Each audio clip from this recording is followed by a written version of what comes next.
So congratulations on winning. It's a very hard prize to win. I was on the Zayed Future Enterprise Review Committee this year, so we cut it down from 20 in your category to 10, and your category is very freaking competitive. You know, there's a lot of great companies doing tremendous work all over the world.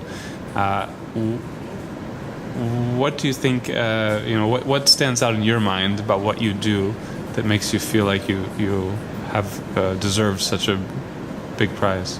I think what differentiates us is the fact that we are a pure technology company.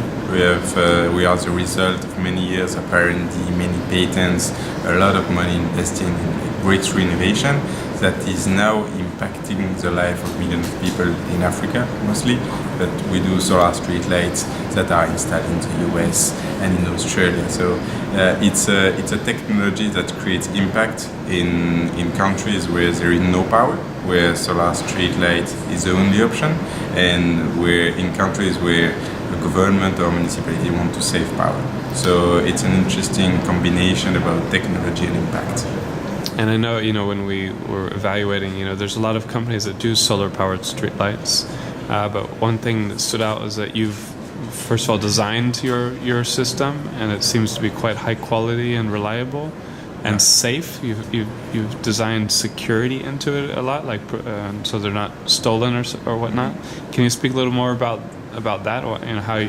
Why you designed that in, when you saw the need for that, and actually, the solar street light is a pretty straightforward application of solar storage and digital, but making it work in harsh environment conditions is a very big challenge. And we worked a lot on the battery for making sure that it's heat resistance, on the electronic for making sure there is no blackout and light on the street every night for 10 years without interruption, and also on the architecture. We sell plug-and-play products, complete, finished, industrialized, that are safely screwed and that are vandal proof. But did you see this from previous work in the field? Oh shoot, we can't just put streetlights in, we have to make them vandal proof, we have to make them secure. When I started in that business, I had seen with my eyes thousands and thousands of products in Africa and India which were installed on the ground but not working.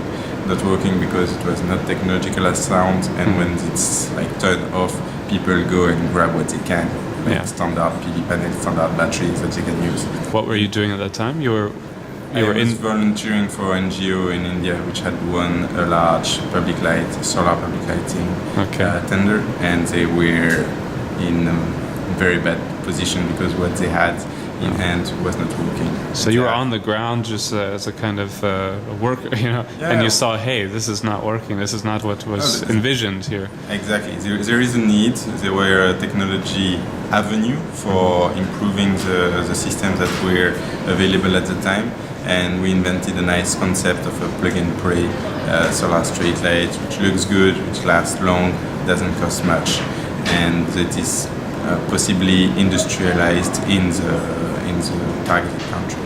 And and I think another thing that stood out to us in the review committee was that you had started offering sort of community scale solutions, right? So not just individual products, but whole.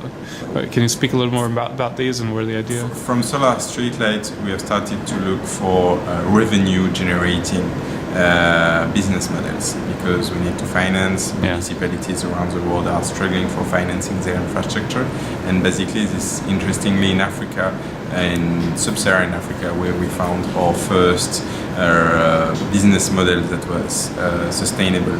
We are actually, from the street light, we power surrounding homes, and we sell with pay-as-you-go pre-sales actually power that households pay and contribute to reimburse infrastructure.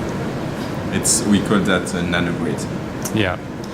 And so the inspiration just came from this financial need, and the inspiration came from two things. We needed to find a business model for proving that our product were financially viable.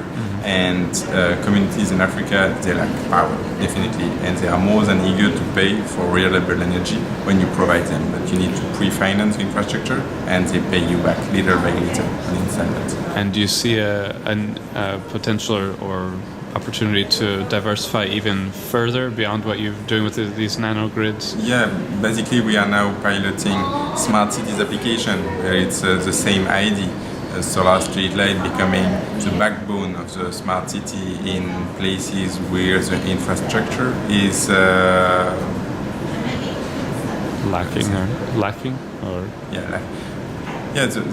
The idea of having the solar street light becoming the backbone of the smart city in places where the infrastructure is lacking is very promising. And from this mesh network of streetlights, which acts as antenna, you can do remote monitoring for IoT measurements of level of water, of meters, and all that. And this creates an additional revenue stream for the municipality to finance and expand their solar streetlight projects. And I mean, it sounds like you're sort of growing into a form of creating a town or citywide modernizing solutions where you just come in and modernize a town or a city through a distributed but private.